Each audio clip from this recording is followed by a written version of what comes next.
आवाज आ रही है? अब देखो इसके आगे हम पढ़ते हैं मॉलिक्यूलरिटी के। आपको डिफरेंस क्या था याद करना है आप किसी भी हालत में, अदरवाइज फिर फायदा नहीं होने का आप लोगों को। पहला डेफिनेशन के बेस पे, दूसरा हमने क्या बताया था, वैल्यूज था, इसमें होल नंबर, इसमें किसी भी नंबर में हो सकता है।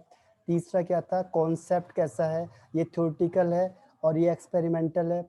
और चौथा क्या था, जब आप डिटरमाइन करोगे तो ये स्लोवेस्ट स्टेप पे डिपेंड करता है। जब कॉम्प्लेक्स रिएक्शन होती है, एलिमेंट्री में तो सीधा डिपेंड होता है, यानी स्लोवेस्ट स्टेप कह सकते हैं। और यहाँ पे ये ओवरऑल रिएक्शन पे डिपेंड करेगा। तो ये 4 पॉइंट आपको याद होने चाहिए किसी भी हालत में। अब आता है मेन पॉइंट इसका, integration method. Integration method, integration method zero order के लिए क्या है, देखो मैं डेरिवेशन नहीं कर रहा हूँ, यहाँ पे डायरेक्ट आंसर लिखता हूँ। इसको याद करना आपने, k is equal to A naught minus A upon T, ये एक है। और दूसरा T half is equal to A naught upon 2k, ये दूसरी रिएक्शन है जिसमें आपको न्यूमेरिकल क्वेश्चन आएंगे। ऐसी फर्स्ट ऑर्डर के लिए आपके पास है k is equal to 2.303 upon T log initial concentration upon remaining concentration, एक ये है फॉर्मूला। दूसरा T half is equal to 0.693 upon K. तो दो रिएक्शन आपको किसी भी हालत में याद होनी चाहिए, क्योंकि सारे क्वेश्चन इन्हीं दो पे बेस्ड है और मैक्सिमम क्वेश्चन फर्स्ट ऑर्डर के आते हैं आपके पास। तो ये फॉर्मूला आपको याद होना चाहिए, लॉग आपको निकालना आना चाहिए, तभी ये क्वेश्चन बनेंगे आपके पास। इसमें ग्राफ आता है, ग्राफ के लिए 3 ग्राफ है।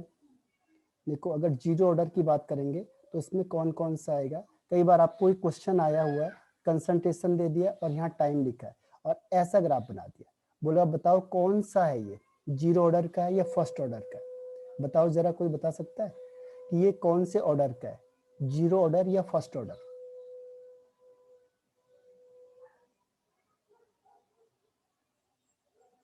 रिप्लाई, जीरो ऑर्डर या फर्स्ट ऑर्डर?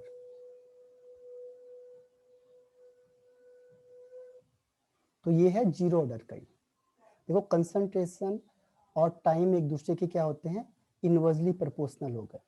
कैसे पता चला हमें, देखो k is equal to A naught minus A upon T, T को इधर ले जाओ तो क्या हो जाएगा यहाँ पे A naught minus A is equal to K T. अब इसको इधर ले जाओ, इसको इधर ले जाओ तो क्या हो जाएगा A is equal to A naught minus K T. तो देखो ए कंसंट्रेशन का मतलब ए की बात हो रही है, ध्यान रखना, रिमेनिंग कंसंट्रेशन की बात हो रही है, और टी है तो इन दोनों के बीच में इनवर्सली प्रोपोर्शनल। तो ये जीरो ऑर्डर रिएक्शन का ग्राफ है। जब भी लॉग वाला क्वेश्चन आ गया और उसने पूछा कौन सा ऑर्डर है, तो फर्स्ट ऑर्डर है, फिक्स है वो।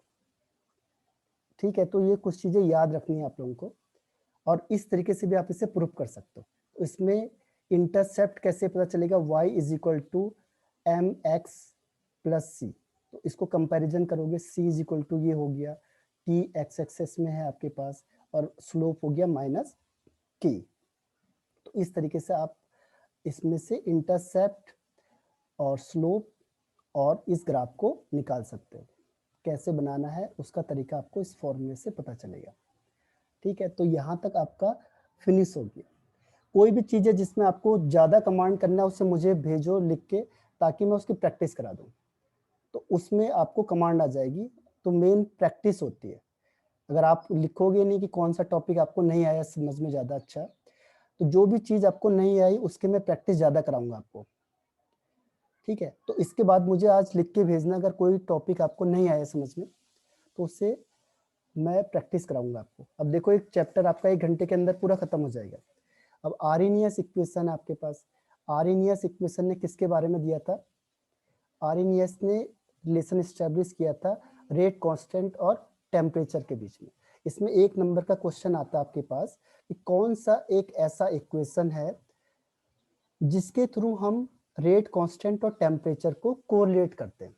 तो वो आर्हेनियस इक्वेशन है, k इज इक्वल टू ए की power minus E A upon R T.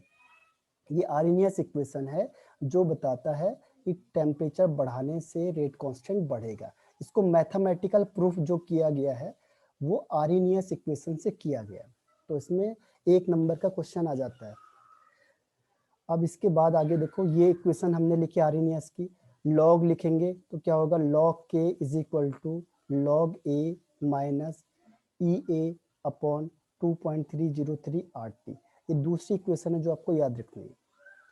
और तीसरी इक्वेशन है इसमें, जब हमने डिफरेंट टेम्परेचर के लिए करना है, log K2 upon K1 is equal to E A upon 2.303 R 1 upon T1 minus 1 upon T2। ये हमने डिफरेंट टेम्परेचर के लिए निकाला था, फॉर डिफरेंट टेम्परेचर।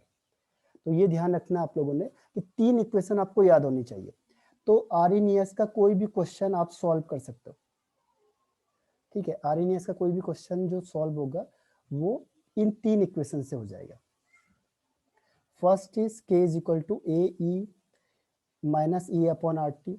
इसमें ई ए क्या है, E A is activation energy, और आर क्या है, गैस कांस्टेंट, टी है temperature, K is rate constant, ठीक है। अब इसमें से बताओ मुझे, जितना हमने पढ़ा है अभी तक का, उसमें से कोई भी टॉपिक जिसमें आपको डाउट हो। जितना हमने देखो 6-7 डेज में पढ़ा था वो केवल हमने 40 या 50 मिनट्स में कर लिया, 50 मिनट्स में। तो अगर हम 2-3 बार इसे रिवीजन करेंगे तो आपको याद हो जाएगी चीजें, वो उसे रिपीट करते जाओ बस। तो बताओ मुझे आप कोई भी टॉपिक जो आपको इसमें से टफ लग रहा हो या नहीं आया हो, है कोई ऐसा टॉपिक?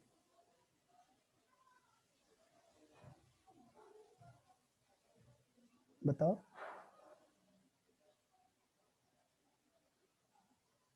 इसमें मैंने आपको कहा था न्यूमेरिकल के लिए 3 पोर्शन है। एक है जीरो ऑर्डर रिएक्शन को याद करो, फर्स्ट ऑर्डर को, और आर्हेनियस इक्वेशन को। अब इसके आगे और बता देता हूँ मैं आपको। देखो, अब है कोलिजन थ्योरी का, जो मैंने कल बताया था आपको। कोलिजन थ्योरी किसे कहते हैं? कोलिजन थ्योरी होती है, कोलिजन मतलब टकराना आपस में, ठीक है। तो कोलिजन थ्योरी ये मानती है केमिकल रिएक्शन तभी होगी जब मॉलिक्यूल आपस में क्या करेंगे, टकराएंगे। जब मॉलिक्यूल, जो रिएक्टिंग मॉलिक्यूल्स है, जब आपस में कोलाइड करेंगे तभी केमिकल रिएक्शन होगी, नहीं तो हो ही नहीं सकती है। दूसरा इसमें कोलिजन फ्रीक्वेंसी। तो कोलिजन फ्रीक्वेंसी आपने पहले भी पढ़ा था कि number of waves passing through a point in 1 second. तो यहाँ पे नंबर ऑफ कोलिजन हो जाएगा, number of collision taking place in 1 second, और यूनिट वॉल्यूम। 2 चीज का ध्यान रखना है, यूनिट टाइम और unit volume. Number of collision taking place पर सेकेंड पर unit volume is called collision frequency, और इसे डिनोट करेंगे जेड से। उसके बाद वो कहता है कि सारे के सारे कोलिजन से प्रोडक्ट नहीं बनते, जिस कोलिजन से प्रोडक्ट फॉर्म होता है उसको कहते हैं इफेक्टिव कोलिजन। जैसे आप लोग पढ़ाई करते हो तो हर बार ये नहीं है कि आपको सारी चीजें आ जाती है, जितना आपको आया है वही इफेक्टिव है। अगर आपको नहीं आया है तो आपका इफेक्टिव 0 है, यानी जितना परसेंट आपने सीखा है वही इफेक्टिव माना जाता है। एक्चुअल में कितना हुआ? तो इफेक्टिव कोलिजन कौन सा होगा कि जो मॉलिक्यूल आपस में टकराएंगे और प्रोडक्ट बन जाएगा, तो वो इफेक्टिव कोलिजन कहते हैं। इफेक्टिव कोलिजन के लिए 2 कंडीशन होनी चाहिए। इफेक्टिव कोलिजन के 2 कंडीशन है। पहला एनर्जी बैरियर और ओरिएंटेशन बैरियर। एनर्जी बैरियर का मतलब होता है जो मॉलिक्यूल होता है उसके पास कम से कम एक एनर्जी होनी चाहिए जिससे वो रिएक्शन में पार्टिसिपेट कर पाए, उसे कहते हैं थ्रेशोल्ड एनर्जी, यानी minimum amount of energy taking part in chemical reaction. जैसे आप लोगों को मैंने बोला 11 से 12th में जाने के लिए हर एक स्टूडेंट को 40% मार्क्स लाने होंगे, तो ये आपकी रिक्वायर्ड कंडीशन है। अगर ये नहीं किया तो आप क्वालिफाई नहीं कर पाओगे। तो ऐसी जो मॉलिक्यूल होगा, अगर उसके पास ये एनर्जी नहीं होगी तो वो टकराएगा कितना भी, तो उससे कोई फायदा नहीं होने का, उससे प्रोडक्ट फॉर्म नहीं होगा। तो मॉलिक्यूल्स है जो उसके पास कम से कम थ्रेशोल्ड एनर्जी होनी चाहिए या इससे ज्यादा होना चाहिए, तभी प्रोडक्ट फॉर्म होगा। दूसरा ओरिएंटेशन। ओरिएंटेशन मीन्स होता है arrangement of atom in space. जैसे आपने NO और O इसको रिएक्शन कराई, तो अगर ये N और N आपस में टकरा गए तो ये रिएक्शन हो जाएगी, तब ये रिएक्शन बन जाएगी NNO, ये रिएक्शन हो जाएगी। लेकिन इसके अलावा ये N इस ऑक्सीजन के साथ टकराएगा, या ये ऑक्सीजन ऑक्सीजन टकराएंगे, या ये टकराएंगे, तो ये रिएक्शन नहीं होगी। फिर इसके अलावा कोई पॉसिबिलिटी नहीं है। जैसे ये O है, ये N है और ये O है, ठीक है, ये N है, ये O है और ये O है। अब क्या हुआ, अगर ये NO के साथ ये टकराएगा तो भी कुछ नहीं होने का, ये N यहाँ से टकराएगा तो भी कुछ नहीं होने का, ये OO टकराएंगे तो भी कुछ नहीं होने का, ये OO आपस में टकराएंगे तो भी कुछ नहीं होने का, ठीक है, या ये N इस O के साथ टकराएगा तो भी कुछ नहीं होने का। यानी इतनी प्रोबेबिलिटी हमारी खत्म हो गई, क्योंकि हजारों एटम्स होंगे तो कैसे भी टकरा सकते हैं। तो जब ये आपस में टकराएंगे तभी जाके क्या होगा, प्रोडक्ट फॉर्म होगा, अदरवाइज प्रोडक्ट फॉर्म नहीं होगा। यानी जिसको जिसके साथ कंबाइंड होना है वही आपस में टकराएंगे तभी प्रोडक्ट बनेगा, बाकी का प्रोडक्ट फॉर्म नहीं होगा। इसके बाद नेक्स्ट पॉइंट आता है इसमें कि उन्होंने कहा कि जो रेट ऑफ रिएक्शन है ये डायरेक्टली प्रोपोर्शनल होती है फ्रैक्शन ऑफ रिएक्टिंग मॉलिक्यूल्स। जितने भी रिएक्टिंग मॉलिक्यूल्स है उसकी परसेंटेज बढ़ा दो आप, तो रेट ऑफ रिएक्शन भी बढ़ जाएगा। और इसको कहा गया -EA/RT। इसमें क्वेश्चन है कि फ्रैक्शन ऑफ मॉलिक्यूल निकालो, तो फ्रैक्शन ऑफ मॉलिक्यूल का ये वाला फॉर्मूला होता है E - EA/RT। अगर प्रोपोर्शनल साइन हटाते हैं तो एक कांस्टेंट आता है, यहाँ पे Z आ गया। Z मीन्स होता है कोलिजन फ्रीक्वेंसी। लेकिन फिर भी उन्होंने देखा कि आंसर सही नहीं बैठ रहा है, ये रॉन्ग हो गया, जबकि सब कुछ सही लगाया था उन्होंने। तो उन्होंने कहा हमने एक चीज मिसिंग कर दी, और वो कौन सी चीज थी, वो था ओरिएंटेशन फैक्टर। क्योंकि देखो इसकी एनर्जी भी है, सब कुछ इसके पास है, लेकिन फिर भी कई प्रोबेबिलिटी में ये प्रोडक्ट नहीं बना रहा है। क्यों? क्योंकि वो सही तरीके से प्रॉपर मैनर से कोलाइड नहीं कर पा रहे, यानी कि जो ओरिएंटेशन फैक्टर है वो भी इसे अफेक्ट कर रहा है, इसीलिए हमारा आंसर गलत आ रहा था। तो फिर उन्होंने P रखा। P मीन्स होता है ओरिएंटेशन फैक्टर। तो ये फॉर्मूला आपको याद रखना है इसमें, ZPE-EA/RT। और ये किसने दिया था, आर्हेनियस ने दिया था। इस ध्यान रखना, कोलिजन थ्योरी आर्हेनियस ने दी थी, तो उसने केवल यहाँ इसको यहाँ नहीं रखा। जब उसने क्या किया, के रखा तो उसने इसको हटा दिया, क्योंकि वहां पे तो ओरिएंटेशन हो नहीं सकता है। और जेड की जगह पे उसने क्या किया, एक अपना फैक्टर दे दिया, आर्हेनियस फैक्टर। तो जो उसने लिखा, देखो मैंने कहा था कि रेट ऑफ रिएक्शन को हम के भी लिख सकते हैं, वहां पे ओरिएंटेशन की जरूरत है नहीं हमारे पास। जेड को उसने ए लिख दिया, ए मीन्स आर्हेनियस फैक्टर, अपने नाम से उसने फैक्टर लिख दिया, और ये एक इक्वेशन बना दी जो के को टी से कोरिलेट करती है। ठीक है, तो यहां तक ये हो गया आपके पास कौन सा, ये कोलिजन थ्योरी भी कंप्लीट हो गई हमारे पास। कोलिजन थ्योरी के बाद आता है आपके पास एंडोथर्मिक रिएक्शन और एक्सोथर्मिक रिएक्शन। देखो एक चैप्टर आप देखो कितनी जल्दी कंप्लीट हो गया। एंडोथर्मिक रिएक्शन किसे कहते हैं, जिसमें हीट क्या होती है, एब्जॉर्ब होती है, उसे कहते हैं एंडोथर्मिक रिएक्शन। कैसे, जैसे आपने ये बनाया और यहाँ से ये इस तरीके से बना दी। तो सपोज करो ये रिएक्टेंट है, जब ये 0 है, 0 से ऊपर जाओगे ये 10 है, ये 20 है, ये 30 है और यहाँ पे 40 है। तो पहले इसे 40 तक पहुंचना पड़ेगा, इसे कहते हैं ट्रांजिशन स्टेट। इस बैरियर को पार करना पड़ेगा। अब इस बैरियर को पार करने के बाद ये अपनी एनर्जी को रिलीज करता है। अब ये ओवरऑल 30 पे आ गया, सॉरी 20 पे आ गया ये। तो पहले 10 था, फिर 20 पे आ गया, यानी इसने हीट को क्या किया, एब्जॉर्ब किया। तो ये कौन सी रिएक्शन हो गई, एंडोथर्मिक रिएक्शन हो गई। और ये रिएक्टेंट की एनर्जी और यहाँ पे प्रोडक्ट की एनर्जी। इसमें देखो एक्टिवेशन एनर्जी को कैसे निकालते हैं, एक्टिवेशन एनर्जी को निकालते हैं जो रिएक्टेंट होता है इसकी एनर्जी और जो ये टॉप है ट्रांजिशन स्टेट, इन दोनों के बीच का डिफरेंस, इसे कहते हैं एक्टिवेशन एनर्जी।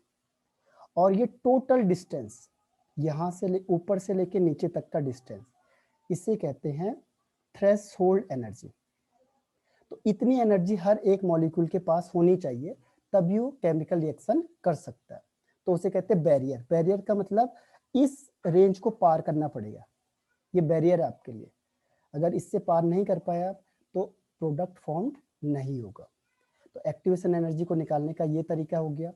और थ्रेशोल्ड एनर्जी ये हो गई ग्राफ में, इधर एनर्जी हो गया, इधर हो गया रिएक्शन प्रोसीड, जो रिएक्शन आगे बढ़ रही है, ये कोऑर्डिनेट। ठीक है, तो ये रिएक्शन बढ़ते जा रही है आगे। तो ये हो गया आपका एंडोथर्मिक का। एक्सोथर्मिक का क्या होगा, ठीक इसका अपोजिट कर दो, यहाँ से नीचे कर दो इससे। पहले ये है 0, फिर इसे कर दो 10, फिर यहाँ 20, फिर ये 30, ये 40 और ये 50। तो इसका एनर्जी बैरियर 50 है, देखो 20 से 50 तक जाना है। तो इन दोनों के बीच का डिफरेंस ये एक्टिवेशन एनर्जी है। इतनी एनर्जी आपको चाहिए ही चाहिए, तभी ये रिएक्शन होगी, अदरवाइज ये रिएक्शन पॉसिबल नहीं है। तो ध्यान रखना 20 से लेके 50 तक की। और अब प्रोडक्ट कहाँ पे आ गया, प्रोडक्ट आ गया 10 के आसपास। तो पहले 20 था, देखो रिएक्टेंट है जो, इसकी एनर्जी थी 20 जूल और प्रोडक्ट की एनर्जी हो गई 10 जूल।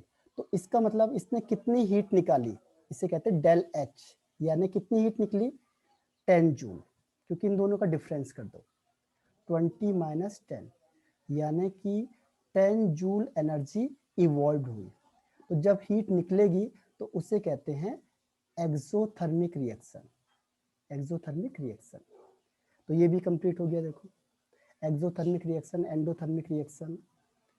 ठीक है, इसके अलावा देखो इसमें क्या है, एक और वर्ड आता है Maxwell distribution law.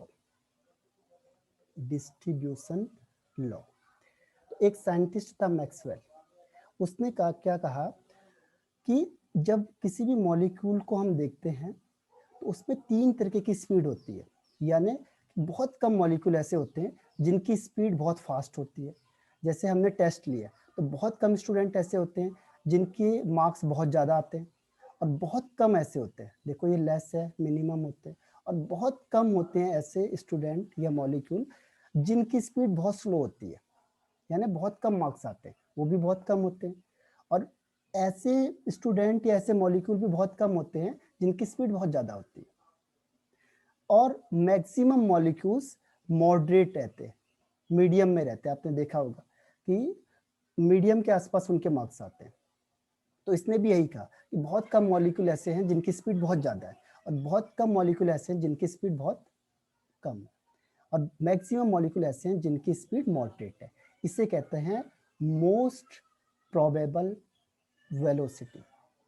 Most probable velocity, यानी कि ऐसी स्पीड या ऐसी वेलोसिटी जो मैक्सिमम मॉलिक्यूल्स पजेस करते हैं।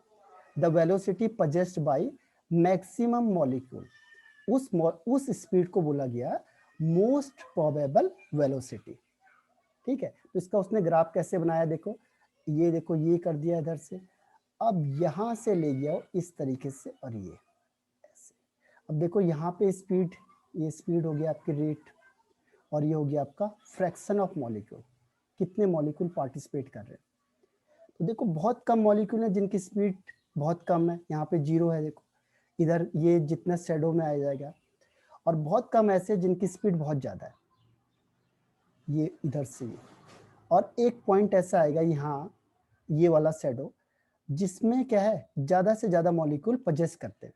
तो इसमें जो हाईएस्ट पीक होती है इसको कहते हैं मोस्ट प्रोबेबल वेलोसिटी, यानी the velocity possessed by maximum molecule. जहाँ पे सबसे ज़्यादा मॉलिक्यूल जिस वेलोसिटी को पजेस करते हैं उसे कहते हैं मोस्ट प्रोबेबल वेलोसिटी। तो कई बार इसकी डिफाइन पूछ लेता है आपसे कि what is most probable velocity, यानी the velocity possessed by maximum molecule is called most probable velocity. ठीक है, तो ये क्या था, Maxwell distribution law of speed. ठीक है, तो यहाँ तक हुआ। इसके बाद है एक और पॉइंट है कैटलिस्ट। तो बताओ पूरा चैप्टर फिनिश हो गया 1 आवर्स में, 1 आवर्स से भी कम टाइम लगा है। तो अगर मैं एक बार और रिवीजन करता हूँ आपको, जैसे आपने पूरा पढ़ा इसे, और जो जो आपको डाउट है उससे पूछोगे आप, तो ऑटोमेटिकली आपका ये चैप्टर अच्छा हो जाएगा। उसको रिपीटिशन करो बार बार। छोड़ दोगे तो छोड़ने का कोई स्टेप नहीं होता, वो आदमी आगे नहीं बढ़ पाता जो छोड़ देता है। जो उसे हैंडल करता है वही आगे बढ़ता है, नेचर का ये लॉ होता है। तो इसीलिए repetition is very important. Catalyst क्या करता है, देखो जैसे यहाँ से रिएक्शन गई इस तरीके से, तो अभी मैंने आपको कहा था कि इसमें एक्टिवेशन एनर्जी कौन सी है, ये वाली एक्टिवेशन एनर्जी है।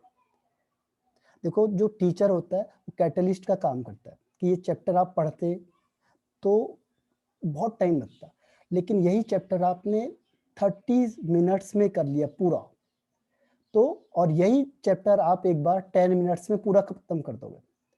जितनी प्रैक्टिस करोगे उतना टाइम कम लगेगा आपको और उतनी जल्दी सीख जाओगे आप। तो इसलिए पहला स्टेप क्या था कि पूरे नोट्स बना दो, फिर एक बार और रिवीजन करो उसे। थर्ड टाइम्स में आएंगे हम तो 60 मिनट था, अब ये 30 मिनट्स में चेंज हो जाएगा। 30 मिनट के बाद ये चैप्टर आपका 15 मिनट्स में खत्म होगा। एक टाइम ऐसा आएगा कि आप 15 मिनट्स में ये पूरा चैप्टर फिनिश कर दोगे। सिर्फ खेल किसका है, प्रैक्टिस का। जो प्रैक्टिस करेगा वही कर पाएगा, अदरवाइज फिर आपको मुश्किल आएगी। तो मैंने आपको कहा था पहले भी कि हर एक चैप्टर, जितने 4 चैप्टर हैं तो ये 4 आवर्स में खत्म हो जाएंगे, बस बहुत ज़्यादा टाइम नहीं लगेगा। जैसे मैं रिवीजन में आऊँगा तो 1 आवर्स का, और अगर हम 2 बार इसे रिवाइज करते हैं तो आपको पूरा का पूरा डिक्टो याद हो जाएगा। ठीक है, तो इसीलिए रिवीजन मत छोड़ना कभी भी। तो ये क्या करता है, देखो कैटलिस्ट क्या करता है कि रास्ता ही बदल देता है इसका। ये इसने कम कर दिया, देखो ये इसने, इसको चाहिए थे 50 जूल एनर्जी, कैटलिस्ट की प्रेजेंस में क्या हुआ, केवल 20 ही जूल में हो गया काम। तो क्या होगा, ज़्यादा से ज़्यादा मॉलिक्यूल पार्टिसिपेट कर पाएंगे अब। तो इसकी वजह से क्या होता है, रेट ऑफ रिएक्शन बढ़ जाता है। तो उसका काम क्या था, रोल ऑफ कैटलिस्ट आता है आपके पास। तो रोल ऑफ कैटलिस्ट क्या था, उसने डिक्रीज कर दिया एक्टिवेशन एनर्जी को, जिससे ज़्यादा से ज़्यादा मॉलिक्यूल रिएक्शन में पार्टिसिपेट करेंगे और प्रोडक्ट बना सकते हैं। ठीक है, तो ये आपका फिनिश हो गया। बताओ कोई प्रॉब्लम, श्रुति, यामिनी, हेमंत? पूरे नोट्स बनाओ और फिर देखो आप लोग, आपको 2 या 3 टाइम्स अगर मैं रिपीट करूंगा तो आपको पूरा याद हो जाएगा। एक बार उसे पढ़ना जरूर है, अगर सेल्फ स्टडी नहीं करोगे तो फिर मैं कुछ नहीं कर सकता। Okay, very good. तो आज आप पढ़ो, फिर एक बार टाइम लेके मैं आपको दोबारा रिवीजन करवा दूंगा सारा, और कोई भी टॉपिक आपको नहीं आता उसे मुझे दोबारा पूछो। ठीक, तो मैं ऑफ करता हूँ आज। हाँ, आप अभी पूछ सकते हो श्रुति, अभी पूछ लो मुझे जो पूछना है।